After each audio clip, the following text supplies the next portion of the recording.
അല്ല അതൊക്കെ പിന്നെ അതിനുള്ള നമസ്കാരം.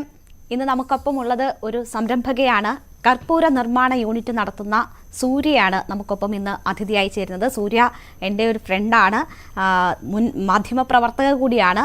മാധ്യമപ്രവർത്തകയായിരുന്ന സൂര്യ ആ ജോലിയിൽ നിന്ന് മാറിയാണ് ഇപ്പോൾ ഒരു സംരംഭകയായിരിക്കുന്നത്. ഇപ്പോഴും ഫ്രീലാൻസായി മാധ്യമപ്രവർത്തനം തുടരുന്നുമുണ്ട്. അപ്പോൾ സൂര്യ, സ്വാഗതം. നമസ്കാരം. ഇവിടെ നമ്മൾ പലതരത്തിലുള്ള സംരംഭകരെ ഇങ്ങനെ പ്രേക്ഷകർക്ക് പരിചയപ്പെടുത്തിക്കൊണ്ടിരിക്കുകയാണ്. എങ്ങനെയാണ് കർപ്പൂര നിർമ്മാണം എന്ന ഒരു ഐഡിയ മനസ്സിലേക്ക് വരുന്നത്? നമുക്ക് അറിയാം, ക്ഷേത്രങ്ങൾ, പ്രാർത്ഥന, അങ്ങനെയൊക്കെയുള്ള ചടങ്ങുകൾ, പ്രത്യേക ചടങ്ങുകളുമായി ബന്ധപ്പെട്ടൊക്കെ മാത്രം ഉപയോഗിക്കുന്ന ഒരു ഉൽപ്പന്നമാണ്. അപ്പോൾ അതൊരു ബിസിനസ് ഐഡിയയായി എങ്ങനെയാണ് മനസ്സിലേക്ക് വരുന്നത്? ഞാൻ എൻ്റെ ഉള്ളിലൊരു സംരംഭകയാവണമെന്ന് കുറേ വർഷമായിട്ട് ഇങ്ങനെ ഉണ്ടായിരുന്നു. അപ്പോൾ എന്ത് ചെയ്യണം എന്ന് കുറേ നാളത്തെ റിസർച്ചിന് ശേഷം കണ്ടെത്തിയതാണ് ഈ കർപ്പൂരം. ഞാൻ കുറേ നോക്കിയപ്പോൾ കർപ്പൂരം നമ്മുടെ നാട്ടിലൊന്നും വലുതായിട്ട്, കേരളത്തിൽ വലുതായിട്ട് മാനുഫാക്ചറിങ് ഇല്ല.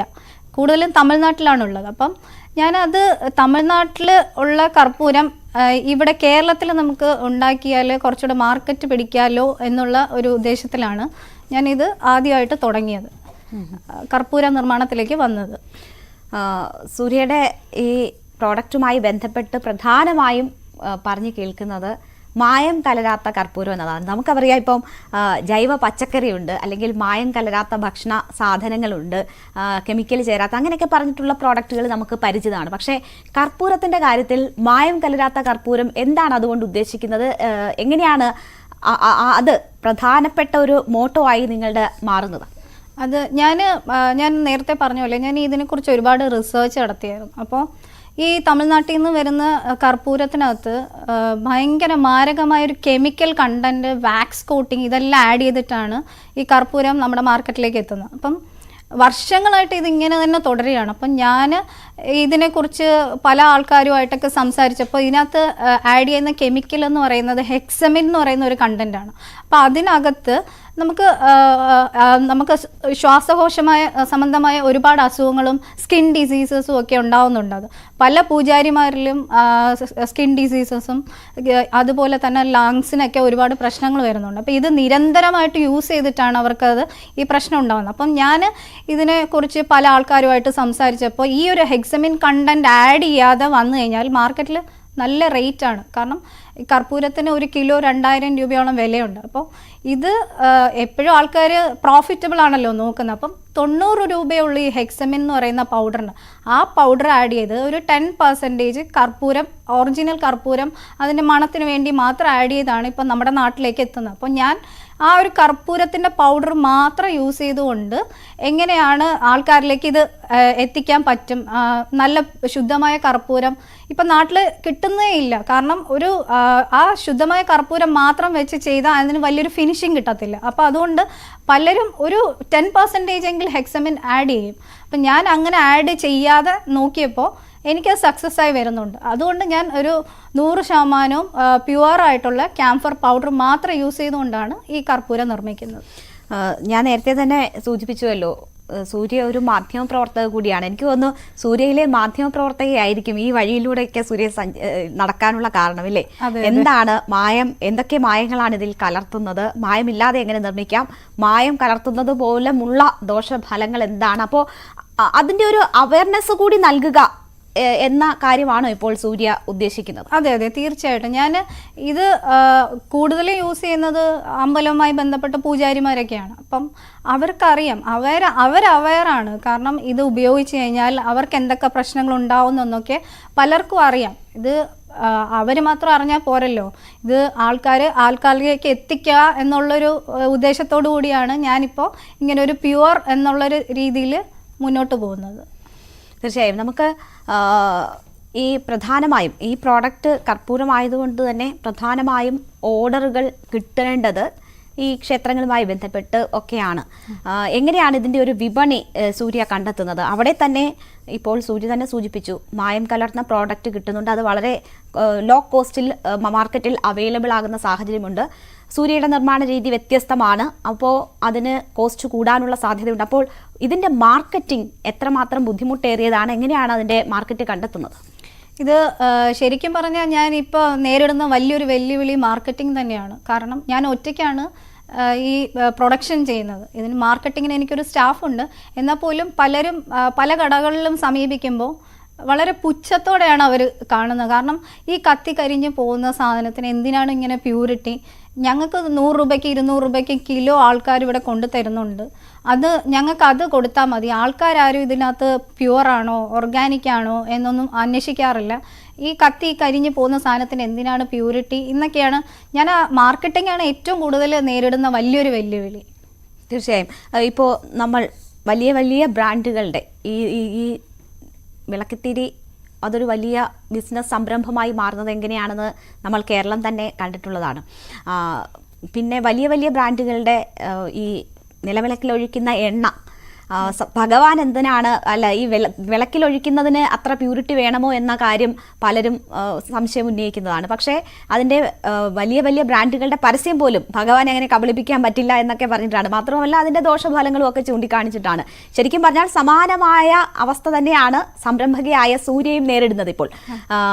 ഇതിപ്പോൾ ഹെൽത്ത് ഇഷ്യൂ ഉണ്ടാകുന്നത് നമ്മളൊരു വീടുകളിൽ സ്ഥിരമായി കർപ്പൂരം കത്തിക്കുന്ന പതിവുള്ളവരൊക്കെ ഉണ്ടാകും. അപ്പോൾ അത് മായം കലർന്നതാണെങ്കിൽ അതിൽ നിന്നുണ്ടാകുന്ന പുക ശ്വസിക്കുന്ന എല്ലാവർക്കും ശ്വാസകോശ സംബന്ധമായ അസുഖങ്ങളും മറ്റും ഉണ്ടാകാനുള്ള ഒരു സാധ്യതയാണ് ഉണ്ടാകുന്നത്. അതാണ് അതിൻ്റെ ആരോഗ്യ പ്രശ്നം എന്നതാണ്. അപ്പോൾ സൂര്യ, ഇത് ഓരോരുത്തരെയും ഇതിനെക്കുറിച്ച് അവബോധമുള്ളവരാക്കുക എന്നതാണ് നിങ്ങളുടെ പ്രോഡക്റ്റിൻ്റെ പ്രാധാന്യം എന്താണ് എന്ന് മനസ്സിലാക്കാനും അതിന് കൂടുതൽ മാർക്കറ്റ് കണ്ടെത്താനും ഈ ദോഷഫലങ്ങളുള്ള സാധനങ്ങൾ അകറ്റാൻ ഓരോരുത്തരെ പ്രേരിപ്പിക്കാനും കാരണം. നമുക്കറിയാം ഈ ജൈവ പച്ചക്കറി അത് എത്രമാത്രം നമ്മൾ അതിനെക്കുറിച്ച് സംസാരിച്ച് അവബോധം വരുത്തിക്കൊണ്ടാണ് ആളുകളെ വീടുകളിൽ അത്തരം പച്ചക്കറികൾ ഒരു ചെറുതായിട്ടെങ്കിലും കൃഷി ചെയ്യാനൊക്കെ ആളുകളെ പ്രേരിപ്പിക്കുന്നു. അപ്പോൾ നല്ല രീതിയിലുള്ള അവബോധം ആളുകളിൽ ഉണ്ടാക്കണമെങ്കിൽ നല്ല മെനക്കേടുണ്ട്.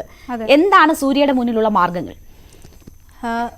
ഇത് ഓരോ ആൾക്കാരെ എനിക്ക് പറഞ്ഞ് ബോധ്യപ്പെടുത്താൻ പറ്റില്ല. പക്ഷേ പല സംഘടനകൾ വഴിയും ഇതുപോലെ മാധ്യമങ്ങൾ വഴിയൊക്കെ ആൾക്കാരിലേക്ക് എത്തിക്കാൻ മാത്രമേ എനിക്കിപ്പോൾ കഴിയുള്ളൂ. കാരണം ഞാൻ ഒറ്റയ്ക്ക് നിന്ന് ആണ് ഇത്രയും വലിയൊരു ലോബിയെ ഫൈറ്റ് ചെയ്യുന്നത്. കാരണം ഇത് ഒരു വലിയ ലോബി തന്നെയാണ്. ഈ കർപ്പൂരം തമിഴ്നാട്ടിൽ നിന്നും മറ്റ് സംസ്ഥാനങ്ങളിൽ നിന്നൊക്കെ ഈ വന്ന് നമ്മുടെ നാട്ടിലേക്ക് ഇവിടേക്ക് കൊണ്ടുവന്ന് കോടിക്കണക്കിന് രൂപയുടെ ബിസിനസ്സുകളാണ് നടക്കുന്നത്. പക്ഷേ ഈ ഒരു ചെറിയ സംരംഭകയായ ഞാൻ ഇവരുടെയൊക്കെ ഇടയിൽ ഫൈറ്റ് ചെയ്ത് നിന്നുകൊണ്ട് ഇത് ജനങ്ങളിലേക്ക് എത്തിക്കുക എന്ന് പറഞ്ഞാൽ ഞാൻ നേരിടുന്ന ഒരു വലിയ വെല്ലുവിളി തന്നെയാണ്. കാരണം ഏതൊക്കെ മാധ്യമങ്ങളിലൂടെ ഇത് എത്തിക്കാൻ പറ്റും അത് ജനങ്ങളിലേക്ക് എത്തിക്കുക എന്നുള്ളതാണ് ഞാൻ ഇപ്പോൾ ആദ്യം ചെയ്തുകൊണ്ടിരിക്കുന്നത്.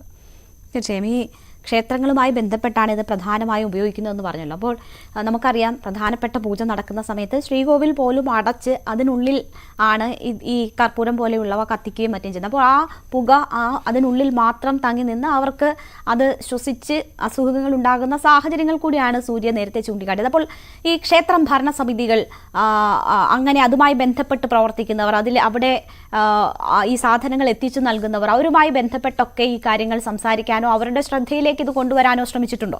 അതെ, തീർച്ചയായും. എനിക്ക് അറിയുന്ന അമ്പലങ്ങളിലൊക്കെ ഞാൻ സംസാരിച്ചിട്ടുണ്ട്. പല പൂജാരിമാരും ഇത് ഉപയോഗിച്ചിട്ട് എനിക്ക് തിരിച്ച് എന്നോട് റെസ്പോൺസ് പറഞ്ഞിട്ടുണ്ട്, വളരെ നല്ലതായിരുന്നു. കാരണം അവർക്ക് ആ പുക അവർക്കത് മനസ്സിലാവും അതിൻ്റെ ഡിഫറൻസ് എങ്ങനെയാണെന്നുള്ളത്. കാരണം ഇതിൽ നിന്നുള്ള ഒരു കറുത്ത പുക അങ്ങനെയൊന്നും ഇതിൽ നിന്ന് വരില്ല. പ്യുവർ സാധനത്തിന് അങ്ങനെയൊന്നും വരില്ല. കാരണം അവർക്ക് ശ്വസിക്കുന്നതിനും ഒരു കുഴപ്പം ഉണ്ടാവില്ല. പിന്നെ അതിനൊരു മണം ഇതെല്ലാം അവർ യൂസ് ചെയ്തിട്ട് അവർ തന്നെ പറയുന്നുണ്ട് വളരെ നന്നായിട്ടുണ്ട്, അമ്പലത്തിൻ്റെ മാനേജ്മെൻറ്റുമായിട്ട് സംസാരിക്കണം. അപ്പം ഞാൻ അവരുമായിട്ടൊക്കെ സംസാരിച്ച് എൻ്റെ കയ്യിൽ നിന്ന് ഒരിക്കൽ വാങ്ങിച്ചവർ പിന്നെ വാങ്ങിക്കുന്നുണ്ട്. പക്ഷേ ഇത് പലരിലേക്ക് എത്തിക്കുക എന്നുള്ളതാണ് ഏറ്റവും വലിയൊരു കടമ. ഈ ഉപയോഗിക്കുമ്പോൾ തന്നെ ഈ ഡിഫറൻസ് ഉണ്ട് എന്ന് പറയുമ്പോൾ പ്രൊമോഷന് വേണ്ടി ഇത് ഫ്രീ ആയ ആളുകൾക്ക് അവൈലബിൾ ആക്കിക്കൊണ്ട് അങ്ങനെയാണോ നിങ്ങൾ ശ്രമിക്കുന്നത്? അതെ, ഞാൻ ആദ്യം അമ്പലങ്ങളിൽ കൊണ്ടുപോയി കൊടുക്കുന്നുണ്ട്, പൂജാരിമാർക്ക് കൊടുക്കുന്നു. ഞാൻ നേരിട്ട് ആദ്യം പൂജാരിമാരെയാണ് കാണുന്നത്. അവരാണല്ലോ ഇതിനകത്ത് വിക്റ്റിം ആവുന്നത്. അപ്പോൾ അവർക്ക് ഞാൻ നേരിട്ട് കൊടുക്കുന്നുണ്ട്. അവരുപയോഗിച്ച് അവർ തൃപ്തരാണെന്ന് കണ്ടതിന് ശേഷം അവരെന്നെ വിളിച്ച് പറഞ്ഞിട്ടാണ് ഞാൻ മാനേജ്മെൻറ്റുമായിട്ട് സംസാരിക്കുന്നത്. അവരിലേക്കാണ് ആദ്യം ഞാൻ എത്തിക്കുന്നത്. നമ്മളിപ്പോൾ ഈ സ്ക്രീനിൽ തന്നെ നമ്മൾ കാണുന്നുണ്ട് ഇതിൻ്റെ നിർമ്മാണം എങ്ങനെയാണ് എന്നുള്ളത്. ചെറിയ ഒരു യന്ത്രത്തിൻ്റെ സഹായത്താലാണ് ഇതിൻ്റെ നിർമ്മാണം നടക്കുന്നത്. സൂര്യ ഒറ്റയ്ക്കാണോ ഇതിൻ്റെ എല്ലാ പ്രോസസ്സും ചെയ്യുന്നത്? ഈ പ്രോഡക്റ്റ് വാങ്ങുന്നത്, ഇതിൻ്റെ ബൈ പ്രോഡക്ട്സ് ഒക്കെ വാങ്ങുന്നത് എവിടെ നിന്നാണ്? അത് പ്യുവർ ആണ് എന്ന് ഉറപ്പാക്കാൻ നിങ്ങൾക്ക് എന്തൊക്കെയാണ് വഴികൾ? ഒപ്പം അതിൻ്റെ എല്ലാ ഘട്ടത്തിലും പാക്കിംഗ് ഉൾപ്പെടെ എല്ലാം സൂര്യ ഒറ്റയ്ക്കാണോ ചെയ്യുന്നത്? അതെ, എനിക്ക് മാർക്കറ്റിങ്ങിന് മാത്രമേ ഒരു സ്റ്റാഫുള്ളൂ. ഞാൻ ഇതിൻ്റെ പ്രൊഡക്ഷൻ മൊത്തം ഞാൻ ഒറ്റയ്ക്ക് തന്നെയാണ് ചെയ്യുന്നത്. കാരണം ഇതിൻ്റെ പൗഡർ ഇമ്പോർട്ട് ചെയ്യാണ് ചെയ്യുന്നത്. ഈ പൗഡർ വിദേശ രാജ്യങ്ങളിൽ നിന്ന് വരുത്തി അതിനെ ഞാൻ വീട്ടിൽ ഇത് പ്രോസസ്സൊക്കെ ചെയ്തിട്ട് ഇതിനൊരു സർട്ടിഫിക്കറ്റ് ഒക്കെ ഉണ്ട്. ISO സർട്ടിഫൈഡ് പൗഡറാണ് ഞാൻ വരുത്തുന്നത്. അപ്പോൾ ഇതിന് 600 രൂപയോളം വിലയുണ്ട് ഒരു കിലോയ്ക്ക് തന്നെ. അപ്പോൾ ഈ ഇത്രയും വില കൊടുത്ത് ഞാൻ 600 രൂപയ്ക്ക് ഈ പൗഡർ വാങ്ങിച്ച് പ്രോസസ്സ് ചെയ്ത് മാർക്കറ്റിലേക്ക് എത്തിക്കുമ്പോൾ എനിക്ക് എൻ്റെ പ്രീമിയം പ്രോഡക്റ്റ് തന്നെയാണ്. കാരണം അതിനകത്ത് വേറെ ഒരു കണ്ടൻറ്റ് ആഡ് ചെയ്യുന്നില്ല.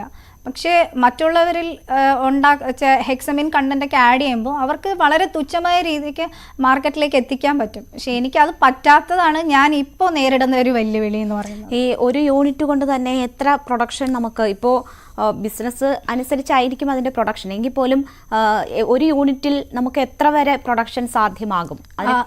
ഒരു 1 ഡേ 100 kg വരെ എനിക്ക് ഇതിനകത്തുനിന്ന് പ്രൊഡക്ഷൻ ചെയ്യാൻ പറ്റും. ഒരു ദിവസം 100 കിലോ എനിക്ക് പ്രൊഡക്ഷൻ ചെയ്യാൻ പറ്റും. പിന്നെ അതിനെ കുറച്ചുകൂടെ പ്രോസസ്സ് ഉണ്ട്. ഇത് ചെയ്ത് കഴിഞ്ഞാൽ പിന്നെ എയറിൽ വെച്ചിട്ട് ഇത് ഫുൾ ഉണക്കി ആ കാറ്റ് കൊള്ളിച്ചത് ഉണക്കണം. അത് കഴിഞ്ഞിട്ടാണ് പാക്കിംഗ്. അപ്പോൾ അത് കഴിഞ്ഞുള്ള ഒരു പാക്കിംഗ് പ്രോസസ്സ് ഉണ്ട്. ഇത് കഴിഞ്ഞിട്ടാണ് മാർക്കറ്റിലേക്ക് എത്തിക്കുന്നത്. പിന്നെ ഇതുപോലെ ബോട്ടിൽ പാക്കിംഗ് ഉണ്ട്. പിന്നെ തന്നെ കവർ ഉണ്ട്. ഇതാണ് 50 ഗ്രാമിൻ്റെ കവറ്. ഇങ്ങനത്തെ കവറുകളിൽ പാക്ക് ചെയ്യുക. ശ്രീ പത്മനാഭ എന്നതാണ് നിങ്ങളുടെ ബ്രാൻഡ് നെയിം? അതെ, ശ്രീ പത്മനാഭ ക്യാമ്പസ് എന്നാണ് എൻ്റെ ഇത്. പിന്നെ ഏറ്റവും ചെറിയ പാക്കറ്റ് എന്ന് പറഞ്ഞാൽ 3 ഗ്രാമിൻ്റെ മുതലുണ്ട്. 3 ഗ്രാം മുതൽ 3 ഗ്രാം. അതെ, ഇതാണ് 3 ഗ്രാമിൻ്റെ ചെറിയ പാക്കറ്റ്. ഇത് 10 ഗ്രാമിൻ്റെ പാക്കറ്റാണ്. ഇത് 100 ഗ്രാം, ഇത് 50 ഗ്രാം, ഇത് 250, ഇത് 500. ഇതിപ്പോൾ സൂര്യ തന്നെ പറഞ്ഞല്ലോ മായം ചേർക്കാത്ത പ്രോഡക്റ്റാണ്. അപ്പോൾ നമുക്കറിയാം മായം ചേർക്കാത്ത എല്ലാ പ്രോഡക്റ്റിനും നമ്മൾ കുറച്ച് കൂടുതൽ പേ ചെയ്യേണ്ടി വരും. അത് നമുക്ക് നല്ലതിന് തന്നെയാണ് അല്ലേ? നമുക്ക് ഹെൽത്ത് ഉറപ്പാക്കാനും നമ്മളുടെ ആരോഗ്യത്തിനും ഒക്കെ വേണ്ടിയിട്ടുള്ളതാണ്. പക്ഷെ അത് വലിയ നഷ്ടമായി കാണുന്നവരും ഉണ്ട്. ഇവിടെ ഇപ്പോൾ മായം ചേർക്കാത്ത പ്രോഡക്റ്റ് നൽകുമ്പോൾ ഇതിൻ്റെ ഓരോ പാക്കറ്റിൻ്റെയും പ്രൈസ് എങ്ങനെയാണ് എന്ന് കൂടി വിശദീകരിക്കാമോ? അതായത് 100 ഗ്രാമിന് 200 രൂപ, 1 കിലോയ്ക്ക് 2000 രൂപ. ഇത് തന്നെയാണ് മാർക്കറ്റിലെ വില. ഞാൻ അങ്ങനെ കൂടുതൽ പ്രൈസ് അല്ല ഇട്ടിരിക്കുന്നത്.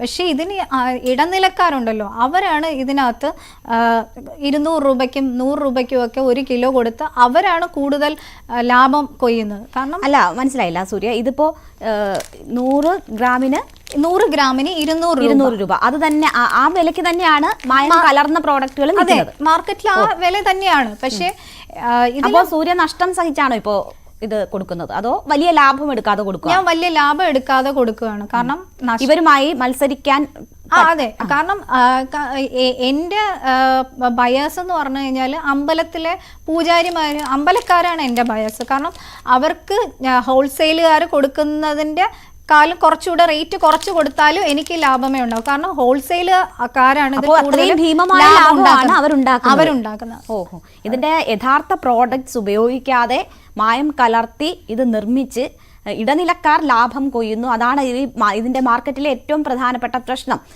ഇപ്പോൾ സൂര്യക്ക് മായം ചേരാത്ത ബൈ പ്രോഡക്ട്സ് ഉപയോഗിച്ചാൽ തന്നെയും അവർ കൊടുക്കുന്ന വിലയ്ക്ക് കൊടുക്കാൻ പറ്റും. അപ്പോഴും ചെറിയ ലാഭം ഉറപ്പാക്കിക്കൊണ്ട് തന്നെ ആ പൈസയ്ക്ക് കൊടുക്കാൻ പറ്റും എന്നുള്ളതാണ് സാഹചര്യം. അപ്പോൾ ഇതിൻ്റെ മാർക്കറ്റിങ്ങുമായി ബന്ധപ്പെട്ട് നേരിടുന്ന ബുദ്ധിമുട്ടുകൾ പറഞ്ഞു. ചെറിയ കടകളിൽ മുതൽ നമുക്കിത് അവൈലബിൾ ആകുമല്ലോ. അപ്പോൾ ഏത് തരത്തിലുള്ളൊരു മാർക്കറ്റ് എന്നാണ് സൂര്യ ലക്ഷ്യമിടുന്നത്? ഇപ്പോൾ വലിയ വലിയ ക്ഷേത്രങ്ങളുണ്ട്. ദിവസം കിലോ കണക്കിന് കർപ്പൂരം ആവശ്യമായി വരുന്ന ക്ഷേത്രങ്ങൾ അറിയാം.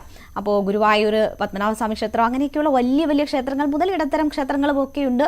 അപ്പോൾ വലിയ ഒരു മാർക്കറ്റ് അതാണോ ലക്ഷ്യം, അതോ ചെറുകിട മാർക്കറ്റിൽ നിൽക്കണം എന്നതാണോ ആഗ്രഹം? അല്ല, എനിക്ക് ഇത് മാക്സിമം ആൾക്കാരിലേക്ക് എത്തിക്കുക എന്നുള്ളത്. ചെറുത് വലുത് അങ്ങനെയില്ല. ഇത് പ്യുവർ ആയിട്ടുള്ള സാധനം ഞാൻ ഉണ്ടാക്കുന്നത് എല്ലാ ചെറുതായാലും വലിയ അമ്പലങ്ങളിലായാലും എത്തിക്കുക എന്നുള്ളതാണ്. ഇപ്പം ഞാൻ വലിയ അമ്പലങ്ങളൊന്നും ഇതുവരെ സമീപിച്ചിട്ടില്ല. പക്ഷേ ചെറിയ ചെറിയ അമ്പലക്കാരെ എന്നെ പ്രോത്സാഹിപ്പിക്കുന്നുണ്ട്. വലിയ അമ്പലക്കാരെ ഞാൻ ഇതുവരെ സമീപിച്ചിട്ടില്ല. ഇനി വേണം അതിന് ഫ്രണ്ടിലേക്ക് പോകാൻ വേണ്ടി. ഇത് സക്സസ് ആയി ഇതിനെക്കുറിച്ച് ആളുകൾ കൂടുതൽ അറിഞ്ഞ് അതിനുശേഷം അങ്ങനെയുള്ള സാധ്യതകൾ തേടാമെന്നതാണ്. ഇപ്പോൾ സൂര്യ ഇതിന്റെ നിർമ്മാണ കാര്യങ്ങളെ സൂചിപ്പിച്ചല്ലോ. അപ്പോൾ ഇപ്പോൾ നമ്മൾ കാണുന്നത് അതിന്റെ ഈ രൂപത്തിൽ അത് ക്രിസ്റ്റലായി അത് വരുന്നു. അതിനുശേഷം ഉണക്കണം എന്നുള്ള കാര്യങ്ങളൊക്കെ പറഞ്ഞു. അപ്പോൾ ക്ലൈമറ്റ് വളരെ അനുകൂലമായൊരു ക്ലൈമറ്റ് കൂടി പ്രൊഡക്ഷൻ അത്യാവശ്യമാണോ, അതോ ഉണക്കുന്നതിനൊക്കെ വേറെ സംവിധാനങ്ങളുണ്ടോ? ഇല്ല, അത് നമ്മൾ ഡയറക്റ്റ് സൺലൈറ്റിൽ ഉണക്കാൻ പാടില്ല, കാറ്റ് ഫാൻ ഇട്ട് തന്നെ ഉണക്കാൻ പാടുള്ളൂ. അപ്പോൾ ഇത് ഉണക്കുമ്പോൾ ഇതിനകത്തുള്ള ഡസ്റ്റൊക്കെ അങ്ങ് പറന്ന് അതെല്ലാം പോയിട്ട് ചെറിയൊരു ഫിനിഷിങ് വരും. അങ്ങനെയാണ്. അതിന് വലിയ ക്ലൈമറ്റ് പ്രശ്നമൊന്നും അങ്ങനെ വരുന്നില്ല. ഓക്കെ, ഇൻഡോർ തന്നെ നമുക്കത് ഉണക്കിയെടുക്കാൻ പറ്റും. ഓക്കെ, ഇപ്പോൾ മാർക്കറ്റിംഗ് അതിന് ഒരു സഹായം ഉണ്ട് എന്ന് പറഞ്ഞു. ഇത് വിപുലീകരിക്കുക, അപ്പോൾ കൂടുതൽ സ്റ്റാഫുകൾ അല്ലെങ്കിൽ കൂടുതൽ നിർമ്മാണ യൂണിറ്റുകൾ അത് ആലോചനയിലുണ്ടോ? തീർച്ചയായും. കാരണം എനിക്ക് ക്ഷേത്രങ്ങൾ സംബന്ധിച്ച് ഇനി മറ്റേ തിരിയുണ്ട്, മറ്റേ ശാമ്പ്രാണി തിരിയുണ്ട്, വിളക്ക് തിരിയുണ്ട്. ഇങ്ങനത്തെ കുറേ സാധനങ്ങൾ കൂടെ എൻ്റെ യൂണിറ്റിലേക്ക് ഉൾപ്പെടുത്തണമെന്ന് ആഗ്രഹമുണ്ട്. അപ്പോൾ ആദ്യം ഇതിനെ ഒന്ന് ഡെവലപ്പ് ആക്കിയിട്ട് വേണം അതിലേക്ക് കടക്കാൻ. പിന്നെ എൻ്റെ വേറൊരു പ്രോഡക്റ്റ് ഉണ്ട്. ഇത് ക്യാംഫറിൻ്റെ റൂം ഫ്രഷ്നർ ആണ്. ഇതും പ്യുവർ പൗഡർ തന്നെയാണ്, പ്യുവർ ക്യാംഫർ പൗഡർ തന്നെയാണ്. ഇതിനകത്ത് യാതൊരു കെമിക്കൽ കണ്ടൻറ്റും ആഡ് ചെയ്തിട്ടില്ല. ഇത് ഈ മേളത്തെ ഇത് അഴിച്ചു കഴിഞ്ഞാൽ ഈ ഒരു പച്ച നെറ്റ് ഇതിനകത്തൂടെ നല്ല എന്ന് പറഞ്ഞാൽ ഭയങ്കര പോസിറ്റീവ് ഇതാണ്. ഇത് നമ്മുടെ റൂമിൽ അല്ലെങ്കിൽ കാറിലൊക്കെ ഹാങ് ചെയ്തിടുമ്പോൾ ഭയങ്കര ഒരു മണമാണ്. ഇത് കാറിൽ ഉപയോഗിക്കാൻ പറ്റുന്നതിൽ ഞാൻ നോക്കട്ടെ കേട്ടോ. കാറിലൊക്കെ ഉപയോഗിക്കാൻ പറ്റുമ്പോൾ നമ്മുടെ വണ്ടിയിലൊക്കെ ഇട്ടിട്ട് ആളുകളോടൊക്കെ പറഞ്ഞ് അതെ. അല്ല, ഞാൻ ഇതെങ്ങനെയാണ് ഉപയോഗിക്കുന്നത്, ഈ റബ്ബർ അത് മാറ്റിയിട്ട് ആ കവറ് മാറ്റിയിട്ടാണ് ഹാങ് ചെയ്യേണ്ടത്. ഞാനൊന്ന് മാറ്റി നോക്കട്ടെ. നോക്കിക്കോ. പാക്കിംഗ് ഒക്കെ നല്ല രസമാണ് കാണാൻ. ഗിഫ്റ്റ് കൊടുക്കാൻ പറ്റുന്ന പ്രോഡക്റ്റ് പോലെയൊക്കെയാണ് ഇരിക്കുന്നത്. അപ്പോൾ ഇതിങ്ങനെ നമ്മൾ മാറ്റി ആ കവർ മാറ്റിയിട്ട് ഗോൾഡൻ കവർ കളയണം. എന്നാൽ മാത്രമേ അതിനകത്തൂടെ നമുക്ക് എയർ വരൂ. ഓക്കെ. അപ്പൊ ഇങ്ങനെ ഇത് നമുക്ക് കാറിലൊക്കെ വേണമെങ്കിൽ ഇങ്ങനെ തന്നെ വേണമെങ്കിൽ കാറിൽ ഇങ്ങനെ തന്നെയാണ്. അത് വേറെ ഇത് പുറത്തെടുക്കുമ്പോൾ കർപ്പൂരത്തിന്റെ നല്ല മണം വരുന്നുണ്ട്. അപ്പോൾ ഇതിന്റെ ഒരു എത്ര ദിവസം ഉണ്ടാവും? ഇത് ഒരു മാസത്തിൽ കൂടുതൽ നിൽക്കും. ഇത് 50 ഗ്രാം പൗഡറാണ്. നല്ല കർപ്പൂരത്തിന്റെ മണം. ഇത് കർപ്പൂരം മാത്രമാണോ? അതെ, കർപ്പൂരത്തിന്റെ പൗഡർ. ഈ കർപ്പൂരം ഉപയോഗിച്ച് ഈ ഈച്ച ശല്യത്തിനൊക്കെ കർപ്പൂരം വളരെ നല്ലതാണെന്ന് പറഞ്ഞു. അപ്പോൾ ഇത് റൂം ഫ്രഷ്നർ ആവുമ്പോൾ അത്തരം ശല്യങ്ങളൊക്കെ ഒഴിയോ? അത് കാരണം ഇതിനകത്ത് ഞാൻ കെമിക്കൽ ഒന്നും ആഡ് ചെയ്യാത്തതുകൊണ്ട് ഈച്ച അങ്ങനെയുള്ള കാര്യങ്ങൾ വരില്ല എന്ന് എനിക്ക് പറയാൻ പറ്റില്ല. കാരണം ഇത് നമ്മൾ റൂമിലിട്ട് കഴിഞ്ഞാൽ ഒരു മണം ഉണ്ടാവും. റൂം നല്ല ഫ്രഷായി നല്ല ഇതായിട്ടിരിക്കും. നല്ലാതെ ഈച്ച പാറ്റ അതൊക്കെ വരുമോ ഇല്ലയോ എന്നുള്ളത് എനിക്ക്. ഓക്കെ, അപ്പം നമ്മൾ പല റൂം ഫ്രഷ്നറുകൾക്കും ഈ പറയുന്ന പോലെയുള്ള ബുദ്ധിമുട്ടുകളുണ്ട്. അപ്പോൾ ഈ റൂം ഫ്രഷ്നർ ആണെങ്കിൽ വളരെ നാച്ചുറൽ ആണ് എന്നതാണ് സൂര്യ പറയുന്നത്. എന്തായാലും ഈ കവർ പൊട്ടിക്കുമ്പോൾ തന്നെ കർപ്പൂരത്തിൻ്റെ നല്ല ഗന്ധം ഇവിടെ വരുന്നുണ്ട്. സൂര്യ, ബിസിനസ് വിപുലീകരണത്തെക്കുറിച്ച് പറഞ്ഞിരുന്നു അല്ല? അതിനു മുമ്പ് ഇതിൻ്റെ പ്രോഡക്റ്റിൻ്റെ പ്രൈസ് പറഞ്ഞില്ല. അത് 250 ആണ്, 50 ഗ്രാം. ഈ ഒരു അളവിൽ തന്നെയാണല്ലേ എല്ലാ റൂമുകൾക്കും എല്ലാം ഇത് തന്നെ ഇങ്ങനെ തന്നെയാണ് ഈ പ്രോഡക്റ്റ് ഉണ്ടാക്കുന്നത്. ഓക്കെ, 250. അപ്പോൾ ഒരു മാസം വലിയ പ്രശ്നമില്ലാത്ത റേറ്റ് ആണല്ലേ? ഇപ്പോൾ കാറുകളിലേക്ക് ആവശ്യമുണ്ടെങ്കിൽ അങ്ങനെ ഉറപ്പാക്കുക. ഇതിന് ഇപ്പോൾ എല്ലാ ബിസിനസ്സിനും പ്രോഡക്റ്റുകൾ ആളുകളിലേക്ക് എത്താൻ ഓൺലൈൻ സംവിധാനം കൂടി ഒരുക്കാറുണ്ട്. ഇപ്പം മിക്കവരും അങ്ങനെയാണല്ലോ, പർച്ചേസ് മുഴുവനും ഓൺലൈനിലാണല്ലോ. അപ്പോൾ അങ്ങനെ ഓൺലൈൻ വ്യാപാരത്തിലേക്ക് ഇറങ്ങാൻ താല്പര്യമുണ്ടോ? അതിനുള്ള നടപടികളുണ്ടോ? അതിൻ്റെ നടപടികളുമായിട്ട് മുന്നോട്ട് പോവുകയാണ്. ഞാൻ ആമസോണിൽ രജിസ്റ്റർ ചെയ്തിട്ടുണ്ട്. പിന്നെ എൻ്റെ ഓൺ വെബ്സൈറ്റ് ഒക്കെ ഉടനെ തന്നെ വരും. ഞാൻ എല്ലാം ഇങ്ങനെ മുന്നേ കണ്ട് തുടങ്ങിയിട്ടേ ഉള്ളൂ. ഉടനെ തന്നെ ഇതെല്ലാം വരുന്നതാണ്.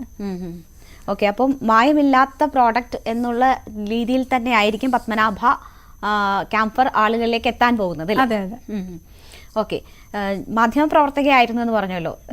എന്നെ പോലെയൊക്കെ ഞങ്ങൾ ഏതാണ്ട് ഒരേ സമയം മാധ്യമപ്രവർത്തനം തുടങ്ങിയ ആളാണ്. വളരെ തിരക്ക് പിടിച്ച ജീവിതം, അല്ലെങ്കിൽ ഓരോ ഷിഫ്റ്റ് അനുസരിച്ചൊക്കെ പോയിക്കൊണ്ടിരുന്നിടത്തു നിന്നാണ് ഇപ്പോൾ ഒരു സംരംഭകയാകുന്നത്. അപ്പോൾ എങ്ങനെയാണ് രണ്ട് ലൈഫിനെയും തമ്മിൽ കമ്പയർ ചെയ്യുന്നത്? മാധ്യമപ്രവർത്തനം അല്ലെങ്കിൽ ഞാൻ ഇതേപോലെ ക്യാമറയുടെ പിന്നിൽ നിന്ന ആളാണ്. ഞാൻ മുന്നിലേക്ക് വന്നിട്ടില്ല. ക്യാമറയുടെ പിന്നിൽ നിന്ന് ഇതുപോലെ പ്രോഗ്രാംസ് പ്രൊഡ്യൂസ് ചെയ്ത ഒരാളാണ്.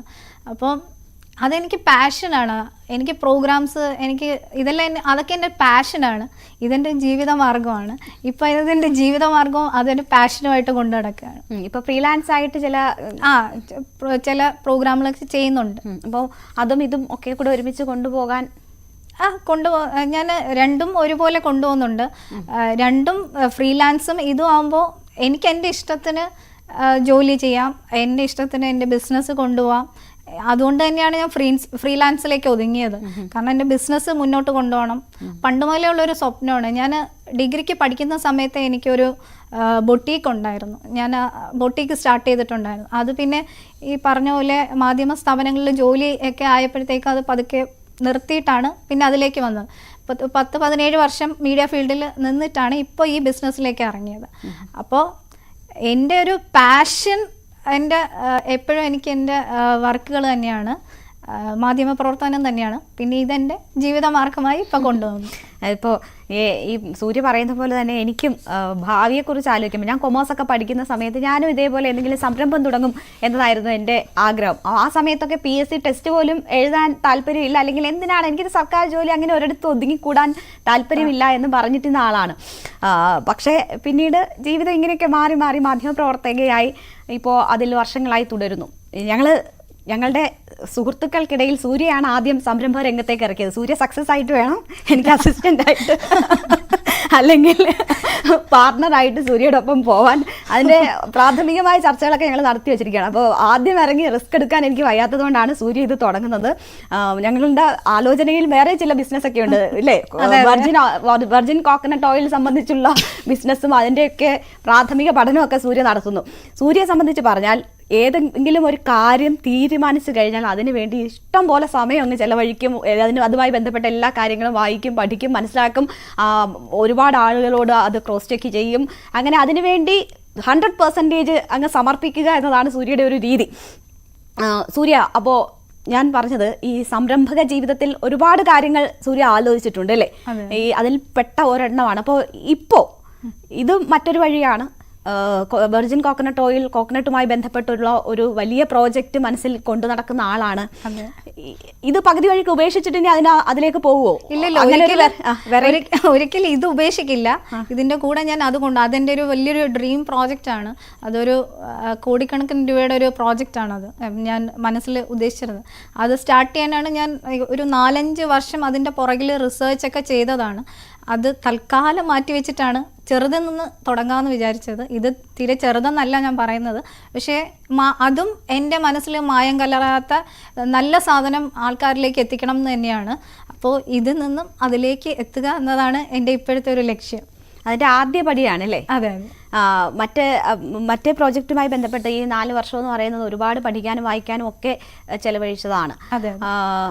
അതിൻ്റെ സാധ്യതകൾ എങ്ങനെയാണ് സൂര്യ തേടുന്നത്? ഇപ്പോൾ ഇതെന്തായാലും ഉപേക്ഷിക്കില്ല എന്ന് പറയുന്നു. ഒരുപക്ഷെ ഇത് സക്സസ് ആയാൽ ഇത് തന്നെ എൻ്റെ മാർഗമെന്ന് തീരുമാനിക്കുമോ, അതോ മറ്റത് അതിലേക്ക് തിരിയാനും അതും കൂടി കൊണ്ടുവരാനുമുള്ള ശ്രമങ്ങളായിരിക്കുമോ നടത്തുക? രണ്ടും ഞാൻ ഒരുപോലെ കൊണ്ട് നടക്കും. കാരണം ഇതിൽ നിന്നും ഇതിലെ വീഴ്ചകൾ എല്ലാം, എനിക്ക് നേട്ടങ്ങളും വീഴ്ചകളും എല്ലാം എനിക്കിപ്പം മനസ്സിലാവുന്നുണ്ട്.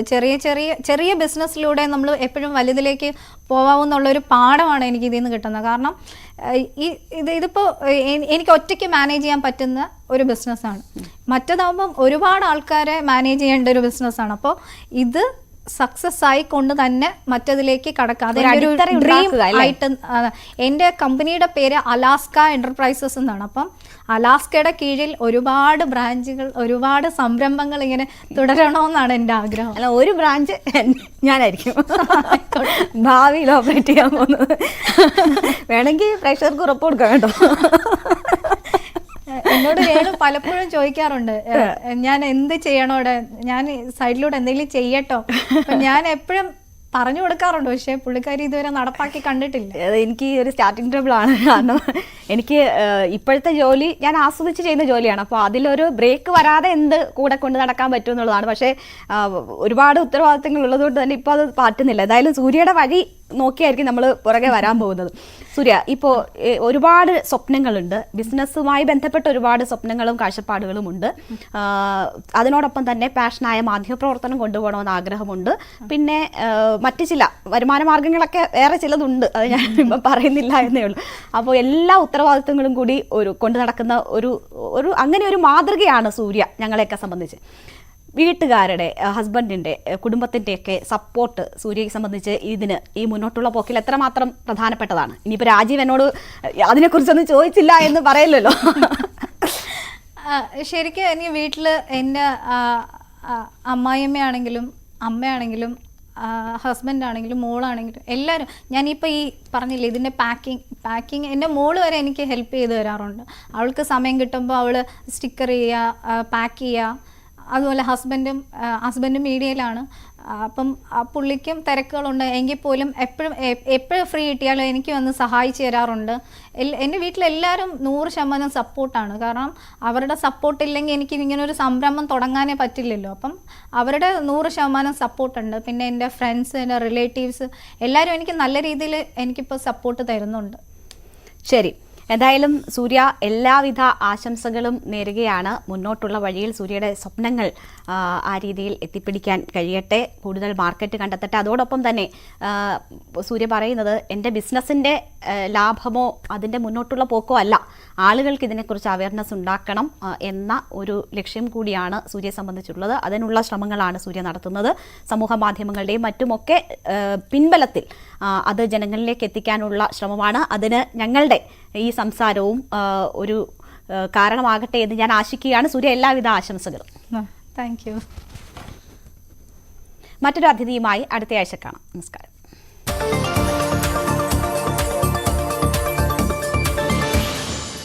മുൻ മുഖ്യമന്ത്രി ഇ കെ